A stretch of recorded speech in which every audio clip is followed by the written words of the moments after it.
Hey, and welcome to this special edition of Just Ask Kim, Simple Tech Tips for Marketing. And I'm Kimberly Castleberry, and I'll be your host today for this special edition as we take a little closer look at the online bill that is going through Congress, American Congress today, or on the 24th, coming up soon, that impacts a lot of bloggers, podcasters, internet marketers, and American citizens.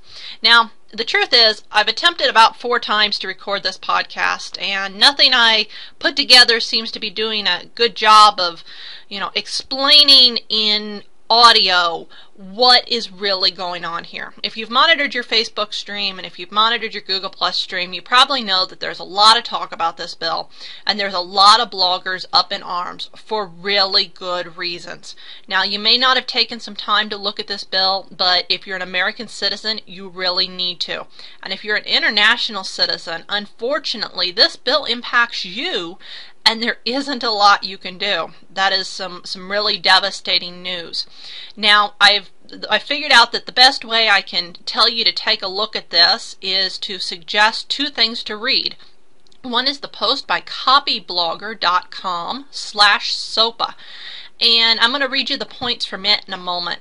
The other article I'd suggest you reading, besides the bill itself, which I really do highly recommend as a read, is the Wikipedia post on the SOPA Act, which is Stop Online Piracy. And then it has a sister or brother act called PIPA that's equally problematic. Now, I'm going to really quickly read you the points from Copyblogger's post, and I hope that this gets across some of the concepts of why we're really worried about this bill and why it is very, very important that you take action, and if you're an American citizen, contact your congressman before this bill goes to vote on the 24th.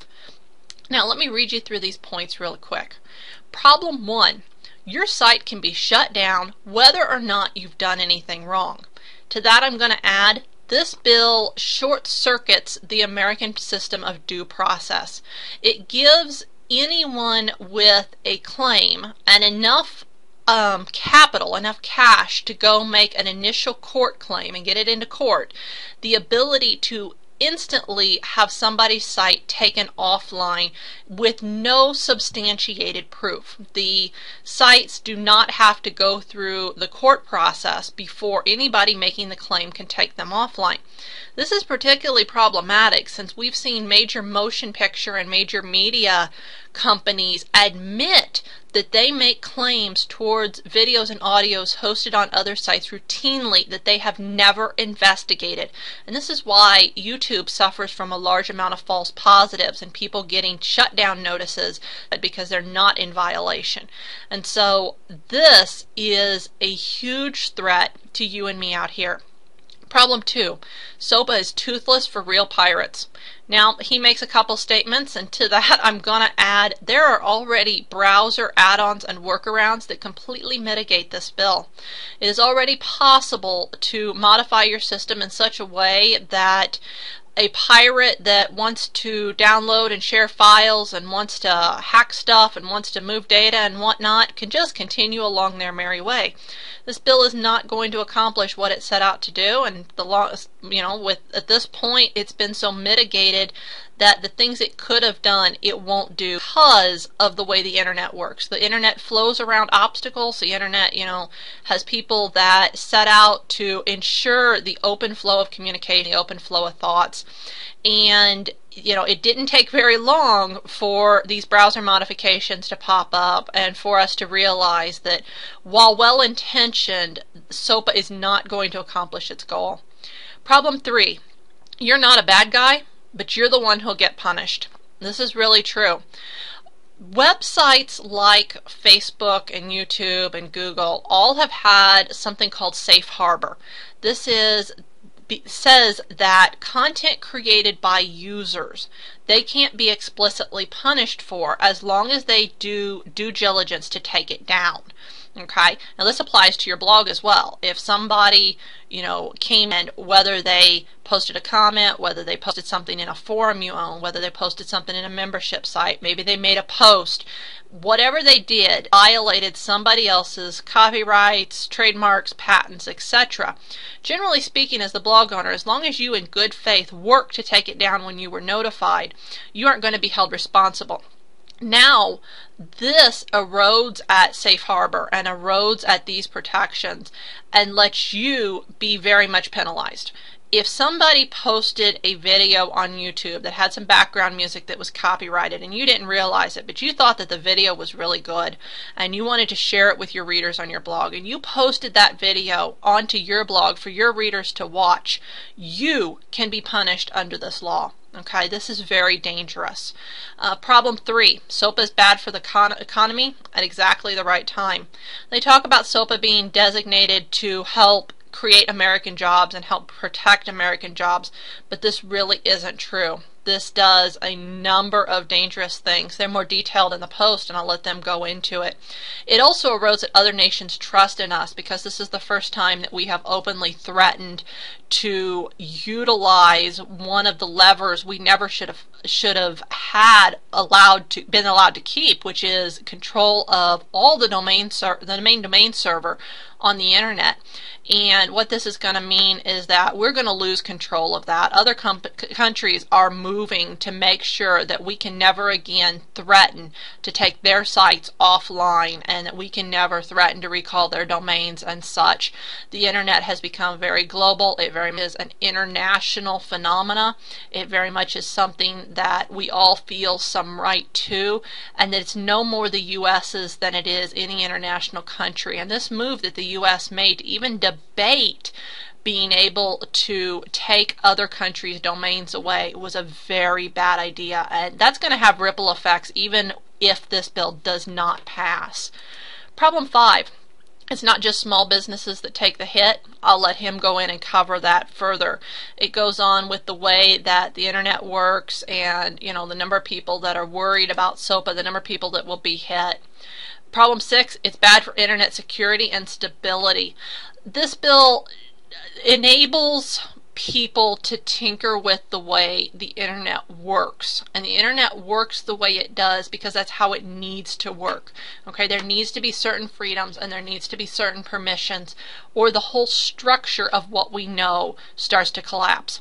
Now, just the other day we did see that the DNS provisions from the SOPA version of this bill have been recalled and have been pulled out of it. That is not enough to make this bill non-damaging. It is, however, proof that they are starting to hear from us, that they are starting to feel pressure from us at the congressional level, and that we need to continue to apply pressure. This bill needs to go away. And problem 6, it backs the wrong horse. It does not chase the problems that need chased the most. Unfortunately, it only makes it slightly more challenging for people to do bad things, while making it infinitely more challenging for people to do good things out here on the net. Okay, you have to realize that this does not create a substantial hindrance for piracy online. It does not create a substantial hindrance for the sale of fake items and the sale of even patent protected pharmaceuticals and things like that online. This will barely slow down that flow, but what it does create a hindrance to is business as we know it online. It creates a hindrance not to both the big guys and the little guys like you and me.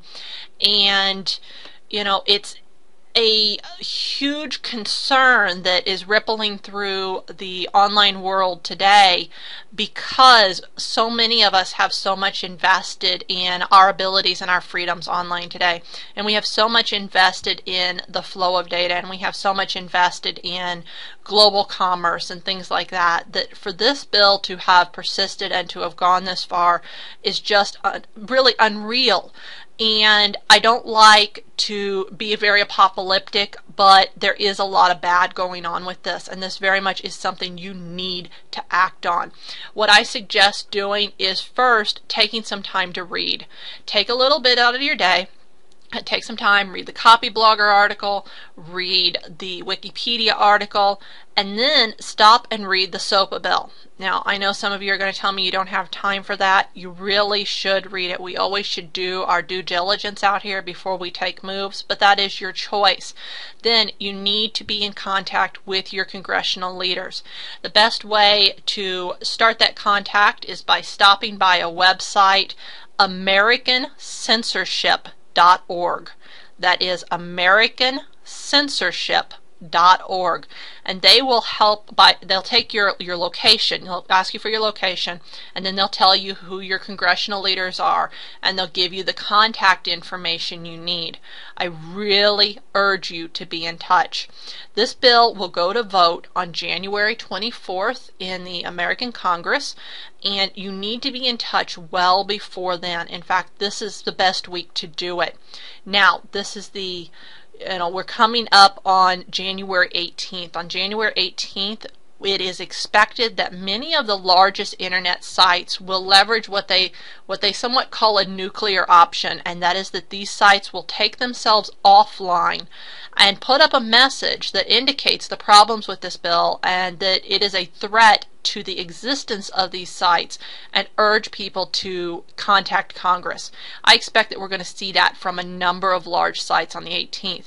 There are a couple who have indicated that they will not participate. I'm really frowning at them. I think that that is a very poor form, but I understand as well that, if you're busy, it's hard to take even a day out of income. What is going to be one more hit, bill could bring you one more hit as well. Me, myself, I will soon be running a plug-in that I'll mention in the show notes for my opposition to SOPA, and as well, if the major blackout date on the 18th goes through, I probably will also utilize a blackout plug-in, and will have my site offline as well, with a message urging visitors to please contact Congress. Now, I'd like to get to really stress to you to please do this. I know you've probably read a lot, I know you've probably seen a lot, but I also know that most people listen to these kind of things, and unless it's completely dramatized and unless it's completely hyped over the hill, people don't seem to be taking action and don't seem to feel that they need to get involved and actually do this. While there are some improvements being seen in the way people are starting to back off this bill just a little bit, there has not been enough motion to indicate that this bill will not pass. Congress is being very stubborn on this bill because it is backed by the major motion picture and recording industries and big software companies and things like that. There is a lot of funding behind the pressure being put on your congressional leaders at this time, and they have to hear from we the people. They have to hear from the rest of us, and they have to understand that these acts that they are attempting to do, that they are attempting to create this large-scale censorship, are treasonous, and they can't be allowed. And so you really have to take action, and you have to understand that this is a threat to your business, and if you choose not to take action, then you hold the responsibility that you didn't do that. Me, I'm going to do everything in my power, and I urge you to do the same. Alright, this has been an overview of the Stop Online Piracy and the PIPA Act, and like I said, I urge you to do due diligence, read these bills, and let your Congress know how you feel about what these bills represent and what you think they should do with them. Alright, this is Kimberly Castleberry with the Just Ask Kim Simple Tech Tips for Marketing, and I will catch